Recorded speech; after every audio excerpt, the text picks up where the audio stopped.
حضرت نظام الدین اولیاء دلی سے نکلے، پاک پتن گئے تو نظام الدین تھے، مرشد کی خدمت کر کے دعائیں لے کے آ رہے تو محبوب الہی ہو رہے ہیں۔ یہ بابا فرید کو اتنی بڑی شان کا کہ ان کی دعا جس کو لگ جائے وہ محبوب الہی ہو جاتا ہے، جو اس کے در پہ بیٹھ جائے وہ صابر پیا کلیری بن جاتا ہے، جو اس کی چوکھٹ چوم لے وہ نصیر الدین چراغ دہلوی ہو جاتا ہے۔ محبوب الہی کو اتنا بڑا شرف و مقام کہاں سے ملا کہ ایک ہی وقت میں 1400 اولیاء اللہ کو اپنے آستانے سے پورے ہندوستان میں نظام روحانیت کو عام کرنے کے لیے روانہ کر رہے ہیں۔ اتنا بڑا مقام محبوب الہی کو کہاں سے ملا؟ بابا فرید سے ملا۔ تو بابا فرید کی دعاؤں میں اتنا اثر کیسا پیدا ہوا؟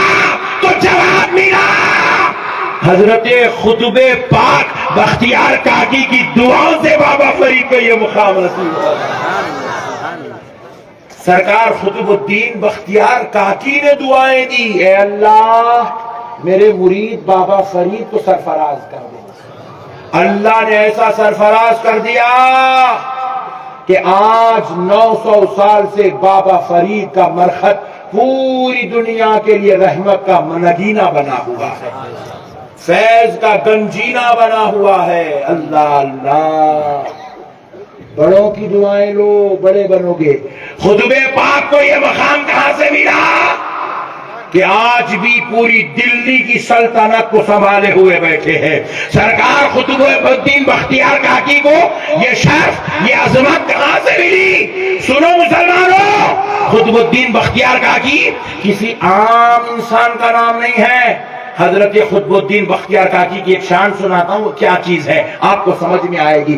دیکھو ایک دن کیا ہوا، سرکار قطب الدین بختیار کاکی جو بابا فرید گنج شکر کے مرشد ہے، محبوب الہی کے دادا پیر ہے، اور سرکار غریب نواز کے مرید و خلیفہ ہے، وہ قطب الدین بختیار کاکی جب 4 سال 4 مہینے 4 دن کے ہوئے تو آپ کی والدہ محترمہ نے ارادہ کیا کہ میرے بیٹے کی میں بسم اللہ خوانی کرواؤں گی، میرے بیٹے کو میں قرآن شریف کے پڑھنے کا آغاز کرواؤں گی۔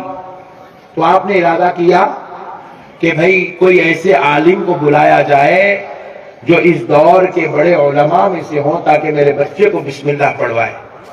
تو اس وقت حضرت عبدالحمید نام کے بزرگ، حضرت حمید الدین نام کے بزرگ تھے، وہ ان کو دعوت دی گئی، وہ تشریف لائے۔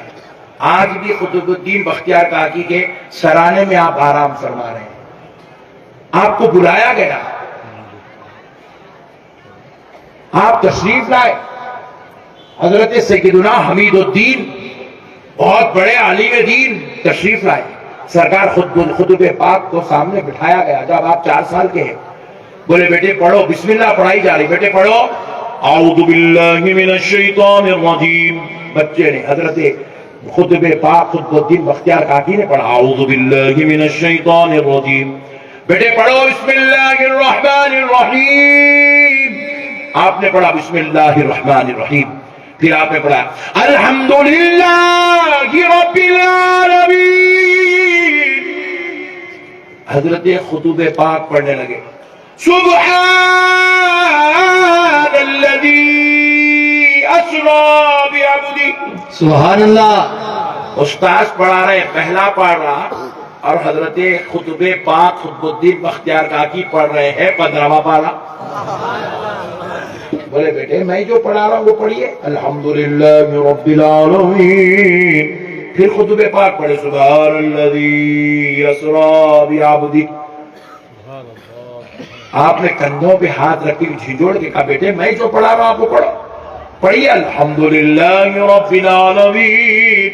سرکار قطب پاک پھر پڑھنے لگے سبحان الذی اسری بعبدہ۔ 4 سال کے، چھوٹی عمر ہے۔ واہ، پوچھے بیٹے میں پڑھا رہا ہوں ایک، آپ پڑھ رہے ہیں ایک، تو کہا استاذ محترم آپ مجھے وہ پڑھائیے جو میں نہیں پڑھنا جانتا۔ یہ جو 14 پاروں کی آپ جو مجھے تلاوت کرنے کو کہہ رہے ہیں، یہ تو میں نے اپنی ماں کے پیٹ میں حفظ کر لیا۔